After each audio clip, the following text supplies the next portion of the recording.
हमारी सरकार ने इसको 5 गुना बढ़ाकर 1.25 करोड़ रुपए पहुंचाया है। अभी कुछ दिन पहले ही देश के 60,000 से अधिक आदिवासी गांवों के विकास के लिए एक विशेष योजना हमने शुरू की है। धरती आबा जनजातीय ग्राम उत्कर्ष अभियान, इसके तहत करीब 80,000 करोड़ रुपए आदिवासी गांवों में लगाए जाएंगे।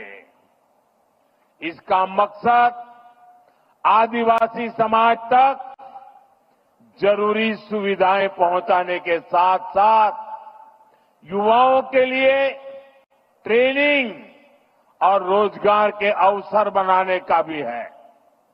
इस योजना के तहत जगह जगह ट्राइबल मार्केटिंग सेंटर बनेंगे।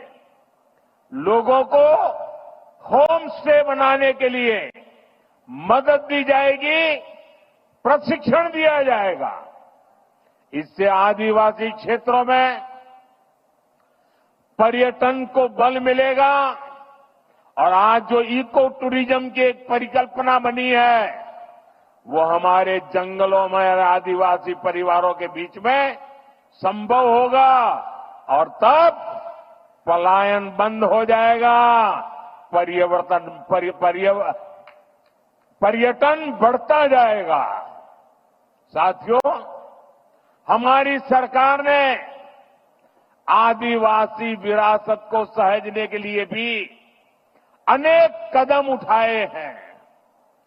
आदिवासी कला संस्कृति के लिए समर्पित अनेक लोगों को पद्म पुरस्कार से सम्मानित किया गया है। हमने रांची में भगवान बिरसा मुंडा के नाम पर विशाल संग्रहालय की शुरुआत की और मेरा तो आग्रह है, हमारे सभी स्कूल के विद्यार्थियों ने भगवान बिरसा मुंडा का ये जो संग्रहालय बना है, उसे जरूर देखना चाहिए, स्टडी करना चाहिए।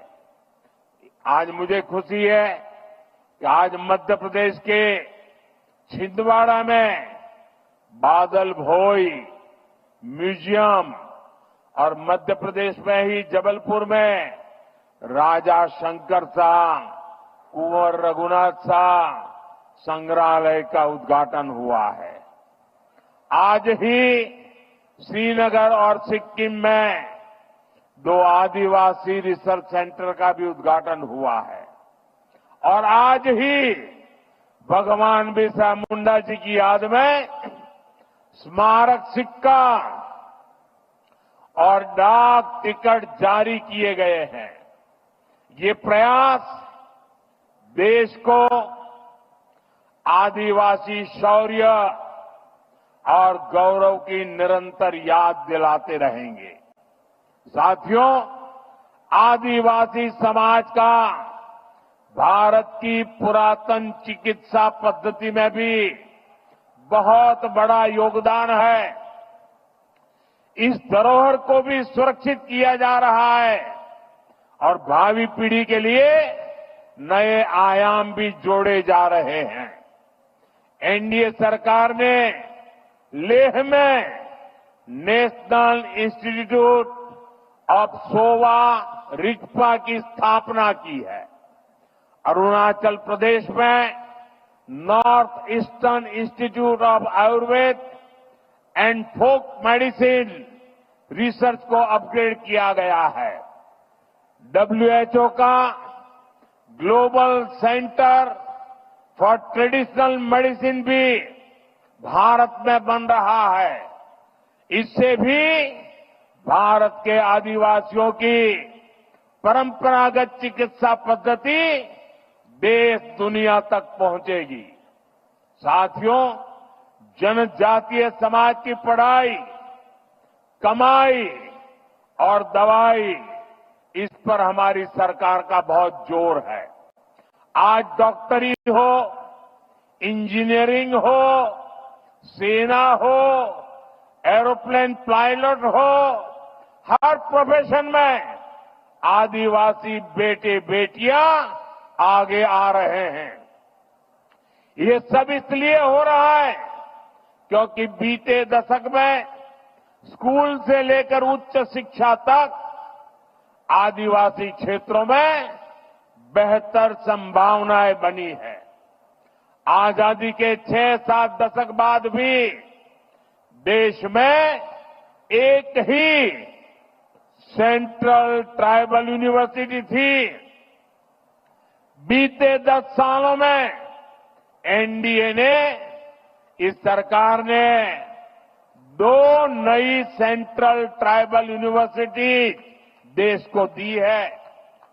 इन वर्षों में अनेक डिग्री कॉलेज, अनेक इंजीनियरिंग कॉलेज, दर्जनों आईटीआई आदिवासी बाहुल्य जिलों में बने हैं।